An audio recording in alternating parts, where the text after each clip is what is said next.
ಒಂದು ವೇಳೆ ಯಾರಾದ್ರೂ ನಿಮ್ಗೆ 100 ಕೋಟಿ ಕೊಡ್ತೇನೆ ಆದ್ರೆ ನೀವು ಬೆಳಗ್ಗೆ ಏಳುವುದಿಲ್ಲ ಅಂದ್ರೆ ಇದು ಒಂದು ಫನ್ನಿ ಕ್ವೆಶನ್. ಆದ್ರೆ ಆಲೋಚನೆ ಮಾಡಿ, 100 ಕೋಟಿ ರೂಪಾಯಿಗಳು ಆದ್ರೆ ಹಣ ಇವತ್ತೇ ಖರ್ಚು ಮಾಡಬೇಕು, ಆದ್ರೆ ನೀವು ನಾಳೆ ಏಳುವುದಿಲ್ಲ. ನಿಮ್ಗೆ ಏನ್ ಅನ್ಸ್ತಾ ಇದೆ? ಒಬ್ರಾದ್ರೂ ಇದಕ್ಕೆ ಓಕೆ ಅಂತೀರಾ? ಇದರ ಅರ್ಥ ನಾಳೆಯ ಮುಂಜಾನೆಯ ಸಮಯ 100 ಕೋಟಿಗಳಿಗಿಂತ ಹೆಚ್ಚು ಖರೀದಿಯಾಗಿರುತ್ತೆ. ಈ ವಿಡಿಯೋದ ಹೆಸರು ಸ್ಟಾಪ್ ವೇಸ್ಟಿಂಗ್ ಯುವರ್ ಲೈಫ್. ನೀವು ಜೀವನವನ್ನು ನಾಶ ಮಾಡಿಕೊಳ್ಳುವುದನ್ನು ಇವತ್ತೇ ನಿಲ್ಲಿಸಿ. ಈ ಪೂರ್ತಿ ವಿಡಿಯೋದಲ್ಲಿ ಲೈಫ್ ನ ಬಗ್ಗೆ ಮಾತಾಡ್ತಿಲ್ಲ, ಟೈಮ್ ನ ಬಗ್ಗೆ ಮಾತಾಡ್ತೇನೆ. ನಾವು ಸಾವಿನ ಜೊತೆ ಹೋರಾಡ್ತೇವೆ, ಯಾಕೆಂದ್ರೆ ಜೀವನ ಅವತ್ತಿನ ದಿನ ಅಂತ್ಯ ಆಗಿ ಹೋಗುತ್ತೆ. ಆದ್ರೆ ಟೈಮ್ ವೇಸ್ಟ್ ಮಾಡೋದ್ರಿಂದ ಅಲ್ಲ. ಯಾಕೆ? ಲೈಫ್ ಅಂದ್ರೆ ಇಂಥ ಪ್ರೇಮ, ಆದ್ರೆ ಟೈಮ್ ಅಲ್ಲ. ಯಾಕೆ? ಈ ಲೈಫ್ ನ ಸಮಯದ ಜೊತೆ ಸೇರಿಸ್ಬಿಡ್ತಾನೆ. ಸಮಯವನ್ನು ನಿಲ್ಲಿಸಿ ಜೀವನವೇ ಮುಗಿದು ಹೋಗುತ್ತೆ. ಸಮಯವನ್ನು ಫಾಸ್ಟ್ ಮಾಡಿ 1 ಸೆಕೆಂಡ್ ನಲ್ಲಿ ಲೈಫ್ ಆಗುತ್ತೆ. ಸಮಯ ಇರುವುದಕ್ಕೆ ನಮ್ಮ ಈ ಜೀವನ ನಡೀತಾ ಇದೆ, ಲೈಫ್ ಇರುವುದಕ್ಕೆ ಸಮಯ ನಡೀತಾ ಇಲ್ಲ. 2026ರಲ್ಲಿ ಆಲ್ರೆಡಿ 22 ದಿನಗಳು ಕಳೆದಿವೆ. ಒಂದು ವೇಳೆ ನೀವು ಇದನ್ನು ಲೇಟ್ ಆಗಿ ನೋಡಿದ್ರೆ ಅದು ಬೇರೆ. ಇವಾಗ ಇನ್ನು 11 ತಿಂಗಳುಗಳು ಉಳಿದಿವೆ. ಎಲ್ಲರ ಹತ್ತಿರ ಲಿಮಿಟೆಡ್ ಟೈಮ್ ಇದ್ರೂ ಕೂಡ ಇದರಲ್ಲಿ ಬೇರೆ ಬೇರೆ ರಿಸಲ್ಟ್ಸ್ ಇರ್ತವೆ. ಒಬ್ರು ಎಲಾನ್ ಮಸ್ಕ್ ತರ ವಾರದಲ್ಲಿ 100 ಮತ್ತು 200 ಗಂಟೆಗಳ ಕೆಲಸ ಮಾಡ್ತಾರೆ. ಇನ್ನು ಕೆಲವರು ವರ್ಕ್ ಲೈಕ್ ಎ ಹೆಲ್ತ್ ತರ ಕೆಲಸ ಮಾಡ್ತಾರೆ. ಇನ್ನು ಸ್ವಲ್ಪ ಜನ ಅದೃಷ್ಟಕ್ಕೋಸ್ಕರ ಎದುರು ನೋಡ್ತಾ ಇರ್ತಾರೆ.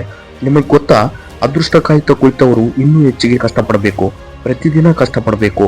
ಯಾಕೆಂದ್ರೆ ಪ್ರತಿದಿನ ಶಕ್ತಿ ಮೀರಿ ಕಷ್ಟಪಡುವವರಿಗೆ ಯಾವ ದಿನ ಅದೃಷ್ಟ ಕುದುರೆ ಬರುತ್ತೆ ಅನ್ನುವುದು ಅವರಿಗೆ ತಿಳಿದಿರುವುದಿಲ್ಲ. ಅಂತರ್ವೇದದಲ್ಲಿ ಟೈಮ್ ಅನ್ನು ಆಸ್ ಎ ಆರ್ಸ್ಗೆ ಕನ್ಸಿಡರ್ ಮಾಡಿದ್ದಾರೆ. ಇಲ್ಲಿ ಸಮಯ ಅನ್ನೋ ಕುದುರೆ ಸ್ಪೀಡ್ ಅಲ್ಲಿ ಓಡುತ್ತೆ. ಕುದುರೆ ಯಾವುದೇ ಕಾರಣಕ್ಕೂ ನಿಲ್ಲಲ್ಲ, ಆದ್ರೆ ಕುದುರೆಗೆ ಯಾವುದೇ ರೀತಿಯ ಪ್ರೈಸ್ ಇರೋದಿಲ್ಲ. ಸಮಯ ಅನ್ನೋ ಕುದುರೆಗೆ ಎಷ್ಟು ದುಡ್ಡು ಕೊಟ್ಟರು 1 ಸೆಕೆಂಡ್ ಕೂಡ ನಿಲ್ಸೋಕೆ ಆಗಲ್ಲ. ಹಾಗಾದ್ರೆ ಕುದುರೆ ಮೇಲೆ ನೀವು ಕುಳಿತು ಪ್ರಯಾಣಿಕರಾಗಬಹುದು ಅಥವಾ ಆಗದೇ ಇರಬಹುದು. ಪ್ರತಿಯೊಂದು ಹಿಂದಕ್ಕೆ ಬರೋದಿಲ್ಲ. ದುಡ್ಡು, ಗೌರವ, ರೆಸ್ಪೆಕ್ಟ್, ಇದು ಅದು ಎಲ್ಲ ಟೈಮ್ ಬರೋದಿಲ್ಲ. ಪ್ರತಿ ಲಿಮಿಟೆಡ್ ವಸ್ತುವಿಗೆ ಒಂದು ಪ್ರೈಸ್ ಇರುತ್ತೆ. ಅದಕ್ಕೆ ಡೈಮಂಡ್ ಎಲ್ಲಾ ವಸ್ತುವಿಗಿಂತ ದುಬಾರಿ. ಇದನ್ನು ಕೂಡ ಖರೀದಿಸಬಹುದು, ಆದ್ರೆ ಸಮಯ ಅನ್ನೋ ಖರೀದಿಸಕ್ಕೆ ಆಗಲ್ಲ. ಒಂದು ಮೂವಿಲಿ ಟೋನಿ ಸ್ಟಾರ್ ಫಾದರ್ ಹೇಳ್ತಾರೆ, ಈ ಪ್ರಪಂಚದಲ್ಲಿರುವ ಸಂಪತ್ತು ಎಲ್ಲವನ್ನೂ ಕೂಡಿಸಿ 1 ಸೆಕೆಂಡ್ ಅನ್ನು ಕೂಡ ಖರೀದಿಸೋಕೆ ಆಗಲ್ಲ. ಅಂಡ್ ಇದೇ ಅಮೂಲ್ಯವಾದ ಕ್ಷಮಣವನ್ನು, ಇದೇ ಟೈಮ್ ಅನ್ನು ನೀವು ವೇಸ್ಟ್ ಮಾಡ್ತಾ ಇದ್ದೀರಾ. ವಿಡಿಯೋ ವಾತಾವರಣದಲ್ಲಿ ಮುಳುಗಿ ಹೋಗಿಬಿಡಿ. ಯಾರು ಟೈಮ್ಗೋಸ್ಕರ ಚಿಂತೆ ಮಾಡ್ತಾರೋ 30 ನಿಮಿಷವನ್ನು ಕಳೆದ್ರೆ 30,000 ರೂಪಾಯಿಗಿಂತ ಹೆಚ್ಚಿನ ನಷ್ಟವಾಗುತ್ತೆ ಎಂದು ಪರಿಗಣಿಸ್ತಾರೋ, ಒಂದು ವೇಳೆ 30 ನಿಮಿಷವನ್ನ 30,000ಕ್ಕಿಂತ ಹೆಚ್ಚಿಗೆ ಅನ್ಕೊಂಡ್ರೆ ಆದಷ್ಟು ಬೇಗ ಅವರಿಗೆ ಒಳ್ಳೆ ಟೈಮ್ ಬರುತ್ತೆ. 30 ನಿಮಿಷಕ್ಕೆ ದುಡ್ಡಿಗಿಂತ ಹೆಚ್ಚಿನ ಅಮೂಲ್ಯ ಕೂಡ ಇದೆ. ದುಡ್ಡಿನ ಹಿಂದೆ ಓಡಿದ್ರೆ ಟೈಮ್ ನಿಮ್ಮನ್ನು ಯೂಸ್ ಮಾಡಿಕೊಳ್ಳಲ್ಲ.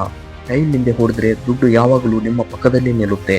ನಮ್ಮೆಲ್ಲರಿಗೂ ಪರ್ ಡೇ 86,400 ಸೆಕೆಂಡ್ಗಳು ದೊರಕ್ತವೆ. ಆಲೋಚನೆ ಮಾಡಿ, ಪ್ರತಿದಿನ ಇವು ದುಡ್ಡಿನ ರೂಪದಲ್ಲಿ ದೊರಕ್ತವೆ. ಆದರೆ ಇದೇ ದಿನ ಖರ್ಚು ಮಾಡಬೇಕಂದ್ರೆ ಹಾಗೆ ಖರ್ಚು ಮಾಡ್ತೇವೆ ಕೂಡ. 1 ಕೋಟಿ ರೂಪಾಯಿ ತರ ದೊಡ್ಡ ಅಮೌಂಟ್ ಕೂಡ ನಮಗೆ ಸಣ್ಣದಾಗಿ ಕಾಣುತ್ತೆ. ಒಂದು ವೇಳೆ ಅದೇ 30 ವರ್ಷ ಜೀವನದಲ್ಲಿ ಸಂಪಾದಿಸಿದರೆ ಅದೇ 1 ಕೋಟಿ ರೂಪಾಯಿ ಸಂತೋಷವನ್ನು ಕೊಡುತ್ತೆ. 1 ತಿಂಗಳಲ್ಲಿ ಸಂಪಾದನೆ ಮಾಡಿದರೆ ಅದೇ 1 ಕೋಟಿ ರೂಪಾಯಿ ಮುಂದೆ 1 ರೂಪಾಯಿ ಅಂತ ಸಣ್ಣ ಅಮೌಂಟ್ ಕೂಡ ದೊಡ್ಡದಾಗಿ ಅನಿಸುತ್ತೆ. ಒಂದು ವೇಳೆ ಅದೇ ಪ್ರತಿ ನಿಮಿಷಕ್ಕೆ ಸಂಪಾದನೆ ಮಾಡೋಕ್ಕೆ ಸಾಧ್ಯ ಆದರೆ ನಾವು ದುಡ್ಡಿಗೆ ಅಲ್ಲ, ಸಮಯಕ್ಕೆ ಬೆಲೆ ಕೊಡ್ತೇವೆ. ಒಂದು ವೇಳೆ ಇಲ್ಲಿವರೆಗೂ ಟೈಮ್ ವೇಸ್ಟ್ ಮಾಡಿ ಕಾಲು ಅನ್ನೋ ಕುದುರೆಯನ್ನು ಕಳೆದುಕೊಂಡಿದ್ರೆ ಪರವಾಗಿಲ್ಲ. ಬನ್ನಿ ಈ ವಿಡಿಯೋದಲ್ಲಿ ಸಮಯವನ್ನು ಸಾರಿ ಕೇಳೋದನ್ನ ಕಲಿಸ್ತೇನೆ. ಹೇಗೆ ಪ್ರತಿದಿನ, ಪ್ರತಿ ಗಂಟೆ, ಪ್ರತಿ ನಿಮಿಷವನ್ನು ಹಿಡಿದುಕೊಳ್ಳಬೇಕು. 2 ಅತಿ ದೊಡ್ಡ ಪಾಪವನ್ನು ನಮಗೆ ತಿಳಿಯದೇ ಮಾಡ್ತೇವೆ. ಮೊದಲನೆಯ ಪಾಪ ನಮಗೆ ನಾವೇ ವೀಕ್ ಅನ್ಕೊಳ್ಳೋದು. ಎರಡನೆಯದು ಟೈಮ್ ಅನ್ನು ವೇಸ್ಟ್ ಮಾಡುವುದು. ಈ ವಿಡಿಯೋ ಸೈಂಟಿಫಿಕಲಿ ಪ್ರೂವನ್. ಕೇವಲ ಜೋಶ್ನಲ್ಲಿ ಮಾತ್ರ ಹೇಳ್ತಾ ಇಲ್ಲ ರೀ, ಯಾವುದೋ ಬೋರಿಂಗ್ ರಿಸರ್ಚ್ ಕೂಡ ಹೇಳ್ತಾ ಇಲ್ಲ. ನಾನು ಜೊತೆಗೇನೆ ರಿಸರ್ಚ್ ಅನ್ನು ಕೊಡ್ತೇನೆ. ಮೋಟಿವೇಶನ್ ಅಲ್ಲ, ಲಾಜಿಕಲ್ ಮೋಟಿವೇಶನ್. ಮನುಷ್ಯರು ಇಲ್ಲಿಯವರೆಗೂ 100 ಪ್ರೊಡಕ್ಟಿವಿಟಿ ಹ್ಯಾಕ್ಸ್, ಕಡಿಮೆ ಸಮಯದಲ್ಲಿ ಹೆಚ್ಚಿನ ಕೆಲಸ ಮಾಡುವುದನ್ನು ಹೇಗೆ ಎಂದು 100 ಮಾರ್ಗಗಳನ್ನು ಕಂಡುಕೊಂಡಿದ್ದಾರೆ. ಅದರಲ್ಲಿ ಹಾರ್ವರ್ಡ್ ಕೂಡ ಒಂದನ್ನು ಕನ್ಫರ್ಮ್ ಮಾಡಿದೆ. ಯಾವುದು ಎಲ್ಲದಕ್ಕಿಂತ ಬೆಸ್ಟ್ ಅದನ್ನು ಈ ವಿಡಿಯೋದಲ್ಲಿ ತಿಳಿದುಕೊಳ್ಳಕ್ಕೆ ಹೋಗ್ತಾ ಇದ್ದೀರಾ. ವಿಡಿಯೋವನ್ನು ಹೆಂಡ್ವರೆಗೆ ತಪ್ಪದೇ ನೋಡಿ. ಟೈಮ್ಗೋಸ್ಕರ ಚಿಂತೆ ಮಾಡುವ ಮನುಷ್ಯ ಯಾವಾಗಲೂ ಯಾರ ಸಮಯವನ್ನು ವೃಧಾ ಮಾಡುವುದಿಲ್ಲ. ಉಪ್ಪಿನ ಸತ್ಯಾಗ್ರಹ ಟೈಮಲ್ಲಿ ಮಹಾತ್ಮ ಗಾಂಧೀಜಿ ಸ್ಪೀಡ್ ಆಗಿ ನಡೀತಾ ಇದ್ರು. ಅದರಲ್ಲಿ ಒಬ್ಬ ಬ್ರಿಟಿಷ್ ಅಧಿಕಾರಿ ಗಾಂಧಿಯವರಿಗೆ ಭೇಟಿ ಮಾಡಲು ಬಂದು ಈ ರೀತಿ ಅಂದ್ರು, hello mister Gandhi, my name is walker. ಅದಕ್ಕೆ ಗಾಂಧಿ ಅವರು ಹೇಳಿದ್ರು, ನೀನು ವಾಕರ್ ಆದರೆ ನಾನು ಕೂಡ ವಾಕರ್ ಎಂದು ಹೇಳಿ ತಮ್ಮ ಯಾತ್ರೆಯನ್ನು ಮುಂದೆ ಸಾಗಿಸಿದರು. ಒಬ್ಬ ವ್ಯಕ್ತಿ ಗಾಂಧೀಜಿ ಹತ್ರ ಬಂದು ಹೇಳಿದ್ರು, ನೀವು ವಾಕರನ್ನು ಯಾಕೆ ಭೇಟಿ ಮಾಡಲಿಲ್ಲ? ಆತನು ಒಬ್ಬ ರಿಪೋರ್ಟರ್ ಅಂದ್ರು, ನಿಮ್ಮ ಹೆಸರು ಎಲ್ಲ ಇಂಗ್ಲಿಷ್ ಪೇಪರಲ್ಲಿ ಪಬ್ಲಿಷ್ ಆಗ್ತಾ ಇತ್ತು, ಫೇಮಸ್ ಕೂಡ ಆಗ್ತಾ ಇದ್ರಿ ಅಂದ್ರು. ಆಗ ಗಾಂಧೀಜಿ ಅವರು ಹೇಳ್ತಾರೆ, ನಾನು ಫೇಮಸ್ ಆಗೋದಕ್ಕಿಂತ ನನಗೆ ನನ್ನ ಟೈಮ್ ಮುಖ್ಯ ಎಂದು ಹೇಳ್ತಾರೆ. ಅಬ್ರಹಾಂ ಲಿಂಕನ್ ತನ್ನ ಅರ್ಲಿ ಲೈಫ್ ಅನ್ನು ತುಂಬಾ ಕಷ್ಟದಲ್ಲಿ ಕಳೆದ್ರು. ಸಮಯವನ್ನು ಯಾವ ರೀತಿ ಯೂಸ್ ಮಾಡಿಕೊಂಡ್ರು ಅಂದ್ರೆ ಅಮೆರಿಕದ ಪ್ರೆಸಿಡೆಂಟ್ ಕೂಡ ಆಗಿ ಹೋದ್ರು. ಒಂದು ಸಾರಿಗೆ 3 ಕೆಲಸವನ್ನು ಮಾಡ್ತಾ ಇದ್ರು. ತಮ್ಮ ತಂದೆಗೆ ಹೆಲ್ಪ್, ಫಾರ್ಮಿಂಗ್ ವರ್ಕ್, ಇನ್ನು ಓದುವುದು ಕೂಡ. ಈ ದಿನದಲ್ಲಿ ಸ್ಟೂಡೆಂಟ್ಸ್ ಓದುವುದರ ಜೊತೆಗೆ ಸೈಡ್ ಹಸಲ್ಸ್ ಮಾಡೋಕ್ಕೆ ಸಾಧ್ಯ ಆಗ್ತಾ ಇಲ್ಲ. ನಾನು 100 ಸಾರಿ ಓದಿದ್ದೀನಿ ಈ ಲೈನನ್ನು. ಬಡವನಾಗಿ ಹುಟ್ಟುವುದು ತಪ್ಪಲ್ಲ, ಬಡವನಾಗಿ ಸಾಯುವುದು ತಪ್ಪು. ಆದರೆ ಈ ದಿನದಲ್ಲಿ ನಾವು ಅದನ್ನು ಎಕ್ಸೆಪ್ಟ್ ಮಾಡಿಕೊಳ್ತಿಲ್ಲ. ನಮಗೆಲ್ಲ ಗೊತ್ತು, ದೇವರು ಎಲ್ಲರ ಬ್ಯಾಂಕ್ ಅಕೌಂಟಲ್ಲಿ ದುಡ್ಡಿಗಿಂತ ಮುಖ್ಯವಾದದ್ದನ್ನು ಹಾಕಿ ಕಳಿಸಿದ್ದಾನೆ, ಅದೇ ಟೈಮ್. ಎಲ್ಲ ಕೋಟ್ಯಾಧಿಪತಿಗಳು ಟೈಮನ್ನು ಸರಿಯಾದ ಪ್ಲೇಸಲ್ಲಿ ಇನ್ವೆಸ್ಟ್ ಮಾಡ್ತಿದ್ದಾರೆ, ದುಡ್ಡು ಅಲ್ಲ. ಪ್ರಪಂಚ ಎಲ್ಲವನ್ನೂ ನೋಡ್ತಾ ಇದ್ದಾರೆ. ವಾರೆನ್ ಬಫೆಟ್ ಅವರು ಸರಿಯಾದ ಪ್ಲೇಸಲ್ಲಿ ಇನ್ವೆಸ್ಟ್ ಮಾಡಿದ್ದಾರೆ. ಯಾರು ಕೂಡ ಗಮನಿಸಲಿಲ್ಲ, ತನ್ನ ದುಡ್ಡನ್ನು ಅಲ್ಲ, ತನ್ನ ಟೈಮನ್ನು ಸರಿಯಾದ ಪ್ಲೇಸ್ನಲ್ಲಿ ಇಟ್ಟಿದ್ದಾರೆ. 6ನೇ ವಯಸ್ಸಿನಲ್ಲಿ ವಾರೆನ್ ಬಫೆಟ್ರು ಗ್ರಾಸರಿ ಸ್ಟೋರ್ನಿಂದ 25 set Coca Cola and chewing packs ಅನ್ನು ತೆಗೆದುಕೊಂಡು 5% ಪ್ರಾಫಿಟ್ಸ್ ಜೊತೆಗೆ ಡೋರ್ ಟು ಡೋರ್ ಸೆಲ್ ಮಾಡ್ತಾ ಇದ್ರು. ತನ್ನ ಏಜ್ನ ಎಲ್ಲ ಮಕ್ಕಳುಗಳು ಆಟ ಆಡ್ತಾ ಇದ್ರೆ ವಾರೆನ್ ಬಫೆಟ್ ಅವರು ಕಾಲ ಅನ್ನೋ ಕುದುರೆ ಜೊತೆ ಸವಾರಿ ಮಾಡಿದ್ದಾರೆ. 5 ತಿಂಗಳ ನಂತರ 11 ವರ್ಷದಲ್ಲಿ ಶೇರ್ ಮಾರ್ಕೆಟ್ಗೆ ಬಂದರು. ದುಡ್ಡು ಇಲ್ಲ ಎಂದು ರೀಸನ್ ಹೇಳಲಿಲ್ಲ, ಟೈಮ್ ವೇಸ್ಟ್ ಮಾಡಲಿಲ್ಲ. ನ್ಯೂಸ್ ಪೇಪರ್ ಸೆಲ್ ಮಾಡುವುದನ್ನು ಪ್ರಾರಂಭ ಮಾಡಿದ್ರು. ತಿಂಗಳಿಗೆ $175 ಸಂಪಾದನೆ ಮಾಡುತ್ತಾ ಸ್ಟಾಕ್ ಅಲ್ಲಿ ಆಗ್ತಾ ಇದ್ರು. ಅದೇ ತರ 16 ವರ್ಷಗಳ ನಂತರ ಅದು $53,000 ಸಂಪಾದನೆ ಮಾಡಿದ್ರು. ಕೇವಲ ದುಡ್ಡು ಮಾತ್ರವಲ್ಲ, ಮುಂದೆ ಟೈಮ್ ನ ಸರಿಯಾದ ಜಾಗದಲ್ಲಿ ಕೂಡ ಇನ್ವೆಸ್ಟ್ ಮಾಡಿದ್ದಾರೆ. ಬಿಲ್ ಗೇಟ್ಸ್ ಬಹಳಷ್ಟು ಸಾರಿ ವಾರೆನ್ ಬಫೆಟ್ ರವರ ಟೈಮ್ ಮ್ಯಾನೇಜ್ಮೆಂಟ್ ಬಗ್ಗೆ ಮೆಚ್ಚುಗೆ ವ್ಯಕ್ತಪಡಿಸಿದ್ದಾರೆ. ಒಂದು ಇಂಟರ್ವ್ಯೂ ಅಲ್ಲಿ ಹೇಳ್ತಾರೆ, ಇನ್ನು ನನಗೆ ಗೊತ್ತಿದೆ, ಬಫೆಟ್ ಅವರು ತನ್ನ ಕ್ಯಾಲೆಂಡರ್ ಅನ್ನು ನೋಡುವುದಿಲ್ಲ, ತನ್ನ ಪ್ರತಿ ಒಂದು ನಿಮಿಷವನ್ನು ಪ್ಯಾಕ್ ಮಾಡಿಕೊಂಡಿದ್ದಾರೆ. ನಾನು ನಂಬುವುದು ಏನಂದ್ರೆ, ವರ್ಕ್ ಮಾಡುವುದಕ್ಕೆ ಏಕೈಕ ಮಾರ್ಗ ಇದೇ ಟೈಮ್. ಯಾವ ಭಿಕ್ಷುಕನು ಕೂಡ ರಾಜನಾಗಬಹುದು, ಯಾವ ರಾಜನು ಕೂಡ ಭಿಕ್ಷುಕನಾಗಿ ಮಾಡಬಹುದು. ಕಾರಣವನ್ನು ಜಾಗೃತಿಯಿಂದ ಕೇಳಿಸಿಕೊಳ್ಳಿ. ಯಾವ ಜಾಬ್ ಆದರೂ ಕೂಡ ಕಾರಣ ತಿಳಿದುಕೊಳ್ಳದೆ ಅಂತ್ಯ ಮಾಡುವುದಿಲ್ಲ. 2 ಅತಿ ದೊಡ್ಡ ಕಾರಣಗಳು ಜೊತೆಗೆ ನೀವು ಸಮಯವನ್ನು ವೃಧಾ ಮಾಡ್ತಾ ಇದ್ದೀರಾ. First one, lack of energy. Energy ಇಲ್ಲ, ಮೂಡ್ ಇಲ್ಲ, ಇಂಟ್ರೆಸ್ಟ್ ಇಲ್ಲ, ಯಾವುದಾದ್ರೂ ಹೇಳ್ಬೋದು. Second, lack of purpose. ಟೈಮನ್ನು ಎಲ್ಲಿ ಯೂಸ್ ಮಾಡಿಕೊಳ್ಬೇಕು ಅನ್ನೋದು ತಿಳಿದೇ ಇರೋದು. ನಾಳೆ ಮಾಡ್ತೇನೆ, ಮಂಡೇ ಮಾಡ್ತೇನೆ, ಇವಾಗ ಮಾಡೋಕ್ಕಾಗಲ್ಲ ಅನ್ನೋದು. ಯಾವ ಮನುಷ್ಯನಾದರೂ ಕೇವಲ ಫೀಲ್ ಇದ್ದಾಗ, ಇಂಟ್ರೆಸ್ಟ್ ಇದ್ದಾಗ ಕೆಲಸ ಮಾಡ್ತಾರೆ. ಹೀಗೆ ಪ್ರತಿದಿನ ಪ್ಲಾನಿಂಗ್ ಅನ್ನು ಚೇಂಜ್ ಮಾಡ್ತಾನೆ ಇರ್ತಾರೆ. ಯಾವಾಗಲೂ ತನ್ನ ದಿನವನ್ನು ಫಿಕ್ಸ್ ಮಾಡಿರುವುದಿಲ್ಲ. ಕಾಲ ಅನ್ನೋ ಕುದುರೆ ಓಡ್ತಾನೆ ಇರುತ್ತೆ. ನಿಮಗೆ ಕುಳಿತುಕೊಳ್ಬೇಕು ಅನಿಸದೇ ಇದ್ರೂ ಕೂಡ ನಾಳೆ ಮಾಡಬೇಕಾದ ಕೆಲಸವನ್ನು ಈ ದಿನವೇ ಮಾಡು, ಈ ದಿನವೇ ಮಾಡಬೇಕಾದ ಕೆಲಸವನ್ನು ಈ ಕ್ಷಣವೇ ಮಾಡು. ಒಂದೇ ಕ್ಷಣದಲ್ಲಿ ಪ್ರಳಯ ಬರುತ್ತೆ. ಎಲ್ಲರೂ ಇದೇ ಕೇಳಿಸಿಕೊಂಡಿದ್ದಾರೆ ಹೊರತು ಮಾಡ್ರನ್ ಮನುಷ್ಯರಿಗೋಸ್ಕರ ಇದು ಒಂದು ಹೊಸ ಲೈನ್. ಈ ದಿನ ಮಾಡುವುದು ನಾಳೆ ಮಾಡು, ನಾಳೆ ಮಾಡುವುದು ನಾಡಿದ್ದು ಮಾಡು. ಅರ್ಜೆಂಟ್ ಏನಿದೆ ಬ್ರೋ, ಇನ್ನು ವರ್ಷಗಳೇ ಬದುಕುವುದಿದೆ. ಯಾರು ಖಾಲಿಯಾಗಿ ಕುಳಿತುಕೊಳ್ಳುವುದು ಅಭ್ಯಾಸ ಮಾಡಿಕೊಂಡಿದ್ದಾರೋ, ಇಲ್ಲ ಫೋನ್ ಹಿಡಿದುಕೊಳ್ಳುವ ಅಭ್ಯಾಸ ಮಾಡಿಕೊಂಡಿದ್ದಾರೋ, ಅವರ ಲಕ್ಷಾಂತರ ಯುದ್ಧ ಮಾಡುವ ಕುದುರೆಯನ್ನು ಹತ್ತದೆ ಹಾಗೆ ಬಿಡ್ತಾ ಇದ್ದಾರೆ. ಆ ಕುದುರೆ ಮೇಲೆ ಒಬ್ಬೊಬ್ಬ ಹಾರ್ಡ್ ವರ್ಕ್ ಮಾಡುವ ಮನುಷ್ಯ ಸವಾರಿ ಮಾಡ್ತಾ ಇದ್ದಾನೆ. ಆದ್ರೆ ಆ ಗುಂಪಲ್ಲಿ ಕೇವಲ ಒಬ್ಬ ಕುದುರೆ ಮೇಲೆ ರಾಜ ಸವಾರಿ ಮಾಡ್ತಾ ಇಲ್ಲ. ಯಾಕೆಂದ್ರೆ ರಾಜನಿಗೆ ಮುಂದೆ ಹೋಗ್ಬೇಕಂತ ಅನಿಸ್ತಾ ಇಲ್ಲ. ಕಾಲ ಅನ್ನೋ ಕುದುರೆ ರಾಜನನ್ನು ಬಿಟ್ಟು ಹೋಗ್ತಾ ಇದೆ. ಹೀಗಾದ್ರೆ ಸಮಯ ವೃಧಾ ಮಾಡುವುದು ಒಂದು ಅಡಿಕ್ಷನ್. ಅದೇ ತರ ಸಮಯವನ್ನು ಕಂಟ್ರೋಲ್ ಮಾಡುವುದು ಕೂಡ ಒಂದು ಒಳ್ಳೆಯ ಅಡಿಕ್ಷನ್ ಕೂಡ ಮಾಡಿಕೊಳ್ಳಬಹುದು. ಮುತ್ತು ಬೇಕೆಂದು ಕಷ್ಟದಲ್ಲಿ ಮುತ್ತು ಹುಡುಕಬೇಕು. ಅನಾರೋಗ್ಯದಲ್ಲಿ ಇದ್ದರೂ ಕೂಡ ನಾನು ಜಯಿಸಿದೆ ಅನ್ಸುತ್ತೆ.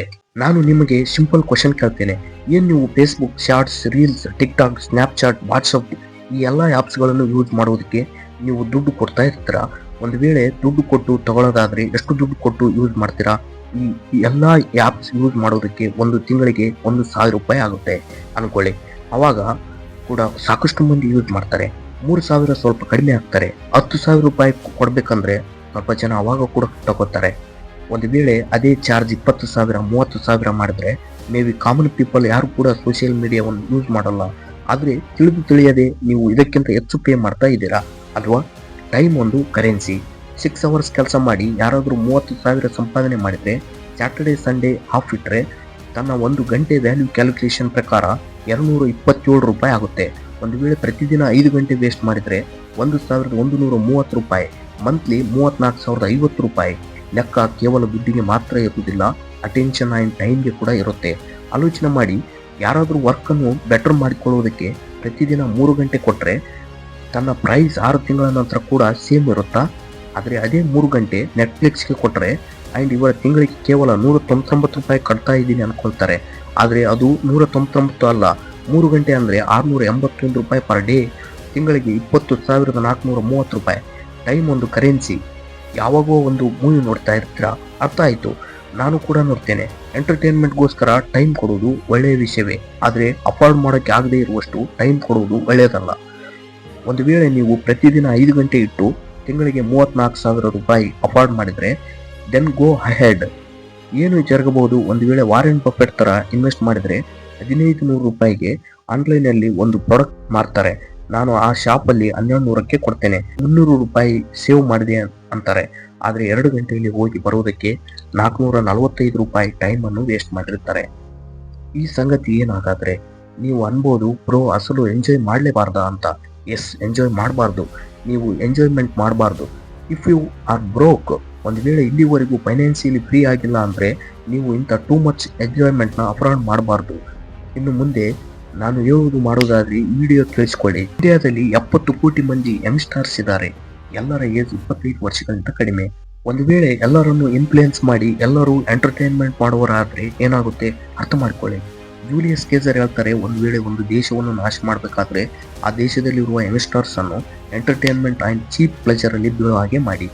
ನಾವು ಈ ಎರಡರಲ್ಲಿ ಮುಂದೆ ಹೋಗ್ತಾ ಇದ್ದೀವಿ. ಡಾಕ್ಟರ್ ಇಸ್ತಾರ್ ಅಹಮದ್ ಹೇಳಿದ್ದಾರೆ, ಯಾವುದೋ ಒಂದು ಸಮಾಜವನ್ನು ನಾಶ ಮಾಡಬೇಕಾದ್ರೆ ಅವರಲ್ಲಿ ನಾಚಿಕೆ ಇಲ್ಲದ ಮತ್ತು ಕಾಮವನ್ನು ಕಾಮನ್ ಆಗಿ ಮಾಡಿ. ಎಂಟರ್ಟೈನ್ಮೆಂಟ್ ಇಲ್ಲದ ಭೂಮಿ ಮೇಲೆ ಯಾವತ್ತೂ ಇಲ್ಲ. ರೋಮನ್ ಕಂಟ್ರಿ ಮನುಷ್ಯರಲ್ಲಿ ಮಿಸ್ಗೈಡ್ ಮಾಡೋದಕ್ಕೆ, ಕನ್ಫ್ಯೂಸ್ ಮಾಡೋದಕ್ಕೆ ಏನು ಮಾಡಿದ್ದಾರೆ ಗೊತ್ತಾ? ಎಂಟರ್ಟೈನ್ಮೆಂಟ್ಗೋಸ್ಕರ ಸರ್ಕಸ್. ಒಂದು ವೇಳೆ ಜನರಿಗೆ ಕೇವಲ ಫುಡ್ ಆ್ಯಂಡ್ ಎಂಟರ್ಟೈನ್ಮೆಂಟ್ ಸಿಕ್ಕರೆ ಅವರಿಗೆ ಗೌರ್ಮೆಂಟ್ ಆ್ಯಂಡ್ ಸೊಸೈಟಿಯಲ್ಲಿ ಜರುಗುವ ದೊಡ್ಡ ಇಶ್ಯೂಗೋಸ್ಕರ ತಲೆ ಕೆಡಿಸಿಕೊಳ್ಳುವುದಿಲ್ಲ. ಈ ದಿನ ಅದೇ ಸರ್ಕಸ್ ನಮಗೆ ಮೀಡಿಯಾ ತೋರಿಸ್ತಾ ಇದೆ. ಅದು ಅಲ್ಲದೆ ನಿಮ್ಮ ದೃಷ್ಟಿ ಪೊಲ್ಯೂಷನ್, ಟ್ಯಾಕ್ಸ್, GDPಗಳಿಂದ ತಪ್ಪಿದೆ. ಈ ದಿನ ಅದೇ ಸರ್ಕಸ್ ಸೋಷಿಯಲ್ ಮೀಡಿಯಾ ಮತ್ತು OTTಗಳಿಂದ ದೊರಕ್ತಾ ಇದೆ. ನಾನು ಸರ್ಕಸ್ ಮತ್ತು ಎಂಟರ್ಟೈನ್ಮೆಂಟ್ಗೆ ಅಗೇನ್ಸ್ಟ್ ಏನೂ ಅಲ್ಲ. ಎಂಟರ್ಟೈನ್ ನಿಮಗೆ ಇಷ್ಟವಾದ ರೀತಿಯಲ್ಲಿ ಇದ್ರೂ ಓಕೆ, ಆದರೆ ಎಂಟರ್ಟೈನ್ಮೆಂಟ್ ವೀಕ್ನೆಸ್ ಆದರೆ ಇಲ್ಲಿ ಅದರಿಂದ ನೀವು ರಿಯಲ್ ವರ್ಲ್ಡ್ನಿಂದ ಡೈವರ್ಟ್ ಆಗುವಂತಿದ್ರೆ ಅವಾಗ ಕರೆಕ್ಟ್ ಅಲ್ಲ. ನಿಜವಾದ ಪ್ರಪಂಚದಿಂದ ಸ್ವಲ್ಪ ಸಮಯವರೆಗೂ ಎಸ್ಕೇಪ್ ಆಗುವುದು ಒಂದು ಎಂಟರ್ಟೈನ್ಮೆಂಟ್ಗೋಸ್ಕರ, ಆದರೆ ಜೀವನ ಪೂರ್ತಿ ಅದೇ ಮಧ್ಯೆ ಇದ್ರೆ ಈ 75 ಕೋಟಿ ಮಂದಿ ದೃಷ್ಟಿ ಎಲ್ಲಿಗೆ ಹೋಗುತ್ತದೆ? ಪ್ರತಿದಿನ 1 ಅಥವಾ 2 ಗಂಟೆ ಎಂಜಾಯ್ಮೆಂಟ್ ಕೊಟ್ಟು ಅದು ಆಗಿಂದ ಕೂಡ ಎಂಥ ಸಮಯ ಇದೆ. ಸೊ ಟೈಮ್ ಅನ್ನು ಕಂಟ್ರೋಲ್ ಮಾಡುವುದು ಹೇಗೆ ಕೇಳಿಸಿಕೊಳ್ಳುವುದಕ್ಕೆ ಸಿದ್ಧರಿದ್ದೀರಾ? ಬನ್ನಿ. ಇಲ್ಲಿವರೆಗೂ 100 ಪ್ರಾಡಕ್ಟ್ಸ್ ಹ್ಯಾಕ್ಸ್ ಕೊಟ್ಟಿವೆ, ಆದರೆ ಹಾರ್ವರ್ಡ್ ಈ 100 ಹ್ಯಾಕ್ಸ್ ಮೇಲೆ ಸ್ಟಡಿ ಮಾಡಿದ ಮೇಲೆ ಇವುಗಳನ್ನು ನೀವು ಯೂಸ್ ಮಾಡಿ ಕಡಿಮೆ ಸಮಯದಲ್ಲಿ ಹೆಚ್ಚು ಕೆಲಸ ಮಾಡಲು ಮುಂದಾಗ್ತಾರೆ. ಟೈಮ್ ಅನ್ನೋ ಕುದುರೆ ಇಂದ ಸ್ವಾರಿ ಕೇಳುವುದಕ್ಕೆ 100 ಮಾರ್ಗಗಳ ಮೇಲೆ ಸ್ಟಡಿ ಮಾಡಿದ ಮೇಲೆ ಎಲ್ಲದಕ್ಕಿಂತ ಸಮೃದ್ಧವಾಗಿರುವ ಪ್ರೊಡಕ್ಟಿವಿಟಿ ಹ್ಯಾಕ್ಸ್ ಅಂದರೆ ಏನು ಎಂದು ತಿಳಿದಿದೆ. Time boxing technique. ಭೂಮಿ ಮೇಲೆ ಇರುವ ಪ್ರತಿ ಸಕ್ಸಸ್ಫುಲ್ ಪರ್ಸನ್ ಇದನ್ನು ಯೂಸ್ ಮಾಡ್ತಾರೆ. ವಾರದಲ್ಲಿ 100 ಗಂಟೆ 120 ಗಂಟೆ ಕೆಲಸ ಮಾಡುವ ಎಲಾನ್ ಮಸ್ಕ್ ಯಾರೆಲ್ಲ ಮಲ್ಟಿಪಲ್ ಕಂಪನೀಸ್ ಅನ್ನು ರನ್ ಮಾಡ್ತಾರೆ ಅದು ಈ ಫಾರ್ಮುಲಾದಿಂದಾನೆ. ಡೇನಿಯಲ್ ಮಾರ್ಕಸ್ ಬರ್ತಾರೆ, ಟು ಡು ಲಿಸ್ಟ್ ಮಾಡುವುದನ್ನು ನಿಲ್ಲಿಸಿ, ವರ್ಕ್ಗೆ ದೊಡ್ಡ ಲೀಸ್ಟ್ ಮಾಡುವುದನ್ನು ನಿಲ್ಲಿಸಿ. ಯಾಕೆಂದ್ರೆ ಒಂದು ದೊಡ್ಡ ಲೀಸ್ಟ್ ನೋಡಿದ ಮೇಲೆ ನಿಮ್ಮ ಚಾಯ್ಸ್ ಹೆಚ್ಚಾಗ್ತವೆ, ನೀವು ಕನ್ಫ್ಯೂಸ್ ಆಗ್ತೀರಾ ಮುಂದೆ ಏನು ಮಾಡ್ಬೇಕೆಂದು. ಸಪೋಸ್ ನಿಮ್ಮ ಮುಂದೆ 2 ಕೆಲಸ ಇವೆ, ಒಂದು 3 ನಿಮಿಷದ್ದು, ಇನ್ನೊಂದು 30 ನಿಮಿಷದ್ದು. ಫಸ್ಟ್ 3 ನಿಮಿಷ ವರ್ಕ್ ಮಾಡ್ಬೇಕು ಅನ್ಕೊಂತೀರಾ, 30 ನಿಮಿಷದ್ದು ಲಾಸ್ಟ್ ಅಲ್ಲಿ ಮಾಡ್ಬೇಕು ಅನ್ಕೊಂತೀರಾ. ಕೆಲವೊಂದು ಸಾರಿ 30 ನಿಮಿಷದ್ದು ಎಲ್ಲದಕ್ಕಿಂತ ಹೈ ಎನರ್ಜಿಲಿ ಮಾಡಬೇಕಾಗಿರುತ್ತೆ. ಈ ಲೀಸ್ಟ್ ಒಂದು ಪ್ರಿಯಾರಿಟಿ ನಿಮ್ಮ ಡೇ ಎನರ್ಜಿ ಅಕಾರ್ಡಿಂಗ್ ಇರುವುದಿಲ್ಲ. ಎಲ್ಲದಕ್ಕಿಂತ ಬಾಧಕರವಾದ ವಿಷಯ ಏನಂದ್ರೆ ಈ ಪ್ರಿಯಾರಿಟಿ ಲಿಸ್ಟ್. ಒಂದು ಗೋಲ್ ಅರ್ಥ ಆಗುವುದಿಲ್ಲ, ಕಂಟೆಂಟ್ಸ್ ಅರ್ಥ ಆಗುವುದಿಲ್ಲ, ಪರ್ಪೋಸ್ ಅರ್ಥ ಆಗುವುದಿಲ್ಲ. ಜಸ್ಟ್ ಲೀಸ್ಟ್ ಅನ್ನು ಕಂಪ್ಲೀಟ್ ಮಾಡ್ತೀವಾ ಅಂದ್ರೆ ಅದು ಕೂಡ ಕ್ಲಿಯರ್ ಆಗಿರಲ್ಲ. ಇದಕ್ಕೆ ಟೈಮ್ ಬಾಕ್ಸಿಂಗ್ ಈಸ್ ಪವರ್ಫುಲ್. ಪ್ರತಿ ಕೆಲಸ ಬರೆಯಬೇಡಿ, ಪ್ರತಿ ಕೆಲಸವನ್ನು ಟೈಮ್ ಜೊತೆ ಪ್ಯಾಕ್ ಮಾಡಿ. ಟೈಮ್ ಯಾರಿಗೂ ದೊರಕುವುದಿಲ್ಲ, ಟೈಮ್ ಅನ್ನು ವರ್ಕ್ನ ಜೊತೆ ಪ್ಯಾಕ್ ಮಾಡಬೇಕಾಗಿರುತ್ತೆ. ಇವಾಗ ನಾನು ಹೇಳಿದ ಹಾಗೆ ಎಲ್ಲದಕ್ಕಿಂತ ಹೆಚ್ಚಿನ ಸಮಯ ಇಲ್ಲಿ ವೇಸ್ಟ್ ಆಗ್ತಾ ಇದೆ. ಯಾಕೆಂದ್ರೆ ನಿಮಗೆ ತಿಳಿಯಲ್ಲ ನಿಮ್ಮ ಟೈಮ್ ಎಲ್ಲಿ ಇಡಬೇಕೆಂದು. ಗೋಲ್ ಡಿಸೈಡ್ ಇರುವುದಿಲ್ಲ, ಲಕ್ಷ್ಯ ಡಿಸೈಡ್ ಇರುವುದಿಲ್ಲ. ನಿಮ್ಮ ಗೋಲ್ ಸ್ಮಾರ್ಟ್ ಆಗಿರಬೇಕು. ಸ್ಮಾರ್ಟ್ ಅಂದ್ರೆ ಸ್ಪೆಸಿಫಿಕ್ ಲೈಫ್. ಏನಾದರೂ ನೀವು ಟ್ರಿಪ್ಪಿಗೆ ಹೋಗೋ ಗೋಲು ಇದ್ರೆ ಅನ್ಕೊಳ್ಳಿ, ಅದೇ ಸ್ಪೆಸಿಫಿಕ್ ಏನಂದ್ರೆ ಡೆಲ್ಲಿಗೆ ಹೋಗ್ಬೇಕಾ ಅಥವಾ ಗೋವಾ ಹೋಗ್ಬೇಕಾ ಅಂತ. ಇನ್ನೂ ಸ್ಪೆಸಿಫಿಕ್ ಆಗಿ ಗೋವಾ ಹೋಗಿಂದ ಅಲ್ಲಿ ಎಲ್ಲಿಗೆ ಹೋಗಬೇಕೆಂದು ಗೋಲ್ ಸ್ಪೆಸಿಫಿಕ್ ಆಗಿದ್ರೆ ಆ ಟೈಮ್ಗೆ ನೀವು ಹೋಗ್ತೀರಾ. Second, measurable. ನೀವು ಮಾಡುತ್ತಿರುವ ಕೆಲಸ ಎಷ್ಟು ಗಂಟೆ ಪ್ರೊಸೆಸ್, ಪ್ರತಿದಿನ ಎಷ್ಟು ಗಂಟೆ ಮಾಡ್ತೀರಾ, ಅದು ಎಷ್ಟು ದಿನದ ಪ್ರೊಸೆಸ್, ಈ ಪೂರ್ತಿ ಪ್ರೊಸೆಸ್ ನಿಮಗೆ ತಿಳಿದಿರಲಿ. ಆಲೋಚನೆ ಮಾಡಿ, 10 GB ಫೈಲ್ ಲಾಸ್ಟ್ 2 ಗಂಟೆಯಿಂದ ಡೌನ್ಲೋಡ್ ಆಗ್ತಾನೆ ಇದೆ, ನಿಮಗೆ ಪ್ರೊಸೆಸ್ ಹೊರಗೆ ಕಾಣ್ತಾ ಇಲ್ಲ. ಇನ್ನು ಎಷ್ಟು ಸಮಯ ತೆಗೆದುಕೊಳ್ತಿದೆ ಎಂದು ನಿಮಗೆ ಬಹಳ ಇರಿಟೇಷನ್ ಆಗುತ್ತೆ ಅಲ್ವಾ? ಟೈಮ್ ಅಂಡ್ ಪ್ರೋಗ್ರೆಸ್ ತೋರಿಸುವುದರಿಂದ ರಿಲೀಫ್ ಸಿಗುತ್ತೆ. ಯಾವ ಕೆಲಸವಾದರೂ ಕೂಡ ಎಷ್ಟು ಸಮಯ ತೆಗೆದುಕೊಳ್ತಿದೆ ಎಂದು ಮುಂದೆ ಮೇಜರ್ ಮಾಡಿಕೊಳ್ಳುವುದರ ಜೊತೆಗೆ ಆ ಕೆಲಸ ಅಷ್ಟೇ ಸಮಯದಲ್ಲೇ ಆಗುತ್ತೆ. ಫಾರ್ ಎಕ್ಸಾಂಪಲ್, ನೀವು ಹೇಗೆ ಅನ್ಕೊಂಡಿದ್ದೀರಾ ನಾನು 1 ಗಂಟೆಯಲ್ಲಿ ಇದು ಮಾಡ್ಬೇಕೆಂದು, ನೀವು ಅದನ್ನು 1 ಗಂಟೆಯಲ್ಲಿ ಮಾಡ್ತೀರಾ ಕೂಡ. ಆದ್ರೆ 1 ಸೆಕೆಂಡ್ ಜಸ್ಟ್ ನಾನು ಇದು ಮಾಡಬೇಕೆಂದು ಅನ್ಕೊಂಡ್ರೆ ಎಷ್ಟು ಟೈಮಲ್ಲಿ ಮಾಡ್ತೀರಾ ಎಂದು ನಿಮಗೆ ತಿಳಿದಿಲ್ಲ. ನೆಕ್ಸ್ಟ್ ಅಚೀವೇಬಲ್ ಗೋಲ್, ನಿಮ್ಮ ಲಕ್ಷ್ಯ ಹೇಗಿರ್ಬೇಕಂದ್ರೆ ಅದು ಆ ಟೈಮಲ್ಲಿ ಮಾಡುವುದಕ್ಕೆ ಸಾಧ್ಯವಾಗಿರುವ ಹಾಗೆ ಇರಬೇಕು. ಒಂದು ತಿಂಗಳಿಗೆ 1,00,000 ರೂಪಾಯಿ ದುಡಿಯುವವರು ಹೇಳ್ತಾರೆ, ನನಗೆ ಇವಾಗ ಫುಲ್ ಮೋಟಿವೇಶನ್ ಇದೆ, ನೆಕ್ಸ್ಟ್ ಮಂತ್ ಕೋಟಿ ರೂಪಾಯಿ ಸಂಪಾದನೆ ಮಾಡ್ತೇನೆ ಅಂತಾರೆ. ಇಲ್ಲಿ ಪ್ರಾಬ್ಲಮ್ ಕೋಟಿ ರೂಪಾಯಿ ಸಂಪಾದನೆ ಮಾಡುವುದಲ್ಲ, ಪ್ರಾಬ್ಲಮ್ ಟೈಮ್ ಫ್ರೇಮ್ ಅಲ್ಲಿ ಇದೆ. ಯಾವ ಲಕ್ಷ್ಯದಲ್ಲಿ ಟೈಮ್ ಫಿಕ್ಸ್ ಮಾಡಿದಾರೋ ಆ ಟೈಮಲ್ಲಿ ಅಚೀವೇಬಲ್ ಆಗಬೇಕು. ಯಾವುದೋ ಅದ್ಭುತದಲ್ಲಿ ಇರಕೂಡ್ದು. ನೆಕ್ಸ್ಟ್ ರಿಲೆವೆಂಟ್, ಇದು ಎಲ್ಲದಕ್ಕಿಂತ ಮುಖ್ಯವಾದದ್ದು. ನೀವು ಯಾವ ಕೆಲಸ ಮಾಡಿದರೂ ನಿಮ್ಮ ವ್ಯಾಲ್ಯೂ ನೀವು ಇಂಟ್ರೆಸ್ಟ್ ಜೊತೆ ಸೇರಬೇಕು. ಏನಿದೆಯೋ ನಿಮಗೆ ಜೆನ್ಯೂನಿಟಿ ಮ್ಯಾಟರ್ ಆಗುತ್ತೋ ಆ ಕೆಲಸವನ್ನು ಮಾಡುವುದಕ್ಕೆ ನೀವು ಹೆಚ್ಚು ಆಲೋಚನೆ ಮಾಡುವುದಿಲ್ಲ. ಯಾರು ಟೈಮ್ ವೇಸ್ಟ್ ಮಾಡಿಕೊಳ್ಬೇಕು ಅನ್ನೋದಿಲ್ಲ, ಅದರಲ್ಲಿ ಅದೇ ಆಗಿ ಹೋಗುತ್ತೆ. ಯಾಕಂದ್ರೆ ಆ ಕೆಲಸ ಅವರಿಗೆ ರಿಲೆವೆಂಟ್ ಆಗಿರುವುದಿಲ್ಲ. ಸಪೋಸ್ ನಾಯಿ ಕಾರು ಹಿಂದೆ ಓಡ್ತಿದೆ ಅನ್ಕೊಳ್ಳಿ, ಒಂದು ವೇಳೆ ಕಾರು ನಿಲ್ಲಿಸಿದ್ರೆ ನಾಯಿ ಕೂಡ ಮರೆತು ಬಿಡುತ್ತೆ ನಾನು ಇದರಿಂದ ಹೇಗೆ ಓಡಬೇಕು ಎಂದು. ಸೇಮ್ ಗೋಲ್ ಸೇಮ್ ಆಗಿರುತ್ತೆ. ಒಂದು ದಿನ ಗೋಲ್ ಇಟ್ಕೋತೀರಾ, 10 ದಿನ ವರ್ಕ್ ಮಾಡ್ತೀರಾ, ಇದರಲ್ಲಿ ನನಗೆ ಇಂಟ್ರೆಸ್ಟ್ ಇಲ್ಲ ಅಂತೀರಾ, ಆದರೆ ಆಲ್ರೆಡಿ 10 ದಿನ ನಾಶ ಆಗಿ ಹೋಗುತ್ತವಲ್ವಾ. ಲಾಸ್ಟಲ್ಲಿ ಇದು ಬರುತ್ತೆ. ಟಿ ಅಂದರೆ ಟೈಮ್ ಬೌಂಡ್. ಯಾವ ಕೆಲಸವಾದರೂ starting and finishing date and time ತಿಳಿದಿರಬೇಕು. ಆ ಕೆಲಸಕ್ಕೆ ಎಂಥ ಟೈಮ್ ಬೇಕು ಅಂತ ಸಮಯವನ್ನು ಮಾತ್ರ ಕೊಡಿ. ಇದರಿಂದ ನಿಮ್ಮ ಕ್ಯಾಲೆಂಡರ್ ನೀವು ರೂಲ್ ಮಾಡ್ತೀರ. ಟೈಮ್ ಬಾಕ್ಸಿಂಗ್ ಟೆಕ್ನಿಕ್, ಯಾವ ಮನುಷ್ಯನಾದರೂ ತನ್ನ ಮನೆಯ ಗೋಡೆ ಮೇಲೆ ಇರುವ ಕ್ಯಾಲೆಂಡರ್ ಅನ್ನು ರೂಲ್ ಮಾಡುವುದಿಲ್ವೋ ತನ್ನ ಹೊರಗಿನ ಪ್ರಪಂಚದಲ್ಲಿ ಕೂಡ ರೂಲ್ ಮಾಡುವುದಿಲ್ಲ. ಸ್ಟಾರ್ಟಿಂಗ್ ನಿಂದ ಇಲ್ಲಿಯವರೆಗೂ ಏನನ್ನು ತಿಳಿದುಕೊಂಡಿದ್ದೀರೋ ಟೈಮ್ ಮ್ಯಾನೇಜ್ಮೆಂಟ್ ಮೇಲೆ, ಇದಕ್ಕಿಂತ ಬೆಸ್ಟ್ ವಿಡಿಯೋ ನಿಮಗೆ ಸಿಗುವುದಿಲ್ಲ. ಒಂದು ವೇಳೆ ಈ ವಿಡಿಯೋದಿಂದ ನಿಮಗೆ 1% ಆದರೂ ಇಲ್ಲಿಂದ ನಾನು ಟೈಮ್ ವೇಸ್ಟ್ ಮಾಡಬಾರ್ದು ಅನಿಸಿದ್ರೆ, ಸಮಯ ಅನ್ನೋ ಕುದುರೆಯನ್ನು ಖಾಲಿಯಾಗಿ ಹೋಗುವುದಕ್ಕೆ ಬಿಡುವುದಿಲ್ಲ. ಇವತ್ತಿನಿಂದ ಬರುವ ದಿನಗಳನ್ನು, ಪ್ರತಿ ಗಂಟೆಗಳನ್ನು ಪೂರ್ತಿಯಾಗಿ ಯುಟಿಲೈಸ್ ಮಾಡಿಕೊಳ್ಳಲು ಮುಂದಾಗ್ತಾರೆ. ಸೊ ಈ ವಿಷಯವನ್ನು ಕಮೆಂಟ್ ಅಲ್ಲಿ ಬರೆಯಲಾರದೆ ಹೋಗಬೇಡಿ. ಒಂದು ವೇಳೆ ಕೆಳಗೆ ಹೈಪ್ ಆಪ್ಷನ್ ಬಂದ್ರೆ ವಿಡಿಯೋವನ್ನು ಹೈಪ್ ಮಾಡಿ.